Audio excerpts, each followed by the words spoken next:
नमस्कार, welcome to my channel. आज नवरात्रि का लास्ट दिन है। सभी ने अपने नवरात्रे अच्छे से पूरे कर लिए होंगे। तो चलो शुरू करते हैं आज की कहानी। एक बार एक राज्य में एक राजा था और जो उस राजा का मंत्री था वो हमेशा हर बात यही कहता था। जब भी कुछ अच्छा बुरा होता था तो मंत्री कहता था कि जो हो रहा है अच्छे के लिए हो रहा है।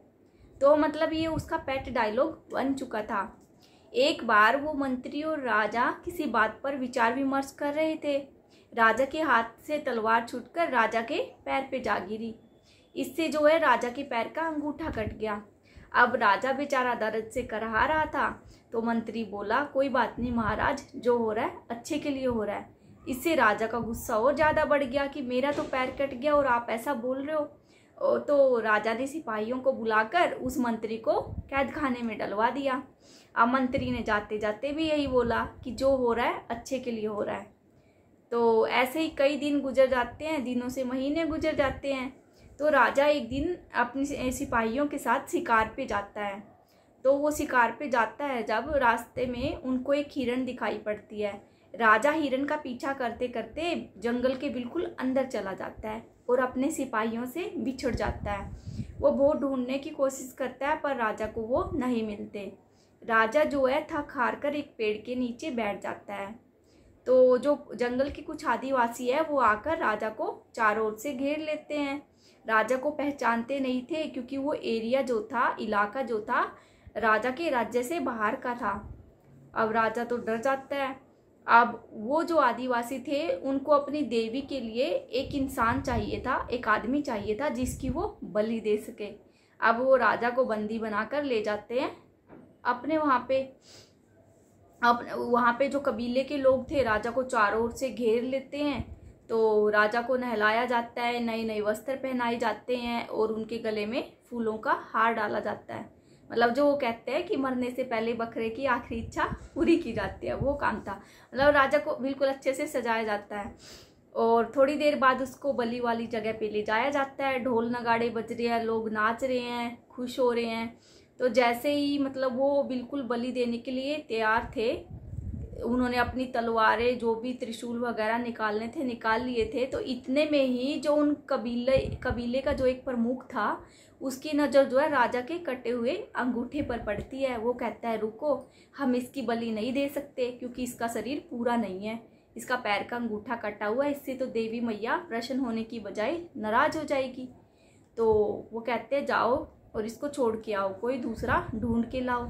तो ऐसा कह के वो राजा को छोड़ते हैं और राजा बिल्कुल आज़ाद होकर अपने राज्य में लौट आता है खुशी खुशी।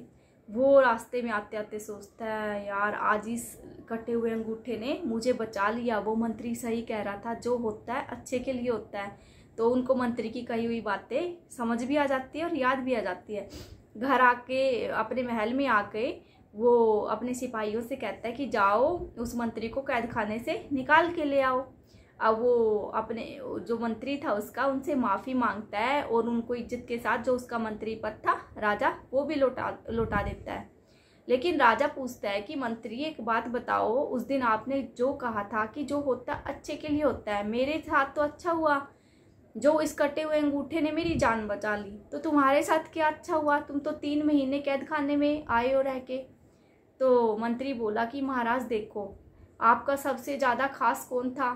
तो राजा बोला कि आपके साथ उस दिन शिकार पे कौन जाता? कह रहे हैं आप। हाँ, मैं जाता। तो आपको तो उस दिन आपके साथ अगर मैं जाता तो वो हम दोनों को बंदी बनाते और आपका तो कटा हुआ अंगूठा समझ के, वो अधूरा शरीर समझ के छोड़ देते। तो दूसरी बलि किसकी जाती? मेरी। तो मैं भी मारा जाता। इसलिए मैं कैद खाने में रह के जिंदा रहा और आपके इस कटे हुए अंगूठे ने आपके प्राण बचा लिए। तो जो होना था वो अच्छे के लिए होना था, इसलिए हम दोनों की जान बच गई। अब राजा को समझ में आ जाता है कि भगवान जो करता है अच्छे के लिए करता है। तो दोस्तों, ऐसा ही कई बार हमारी ज़िंदगी में होता है। हमारे साथ जो कुछ हो रहा होता है तो उस टाइम पे हमें ये लगता है कि ये गलत हो रहा है या कुछ है। कई बार ऐसे ही हम बिल्कुल घबरा जाते हैं कि ये जैसे हमारे साथ नहीं होना चाहिए था। लेकिन हमें कुछ टाइम बीतने के बाद, कुछ दिन महीनों बीतने के बाद हमें बाद में रियलाइज़ होता है कि हाँ जो हुआ वो अच्छा हुआ, उसमें ही हमारी भलाई थी। तो भगवान को हमसे बेहतर पता है कि हमारे लिए क्या अच्छा है और क्या बुरा है।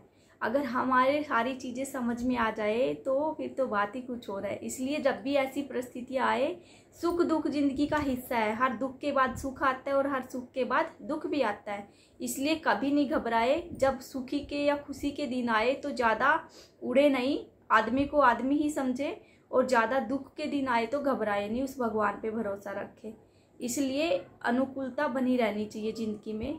सुख और दुख के बीच का जो बैलेंस है वो बना रहता है। इससे हमें पता चलता है कि हम भी भगवान के बनाए हुए हैं। ज़्यादा सुख में भी इंसान ज़्यादा घमंडी हो जाता है और ज़्यादा दुखी में भी ज़्यादा बिल्कुल अलाचार बेचारा हो जाता है। तो इसलिए कभी नहीं घबराएं। अपने दुख का, अपने सुख का, दोनों का तालमेल बनाते हुए अपनी ज़िंदगी को अच्छे से एंजॉय करें। अपना ध्यान रखें, अपनों का ध्यान रखें। स्वस्थ रहें, खुश रहें। कल फिर मिलते हैं एक नई कहानी के साथ। तब तक के लिए धन्यवाद।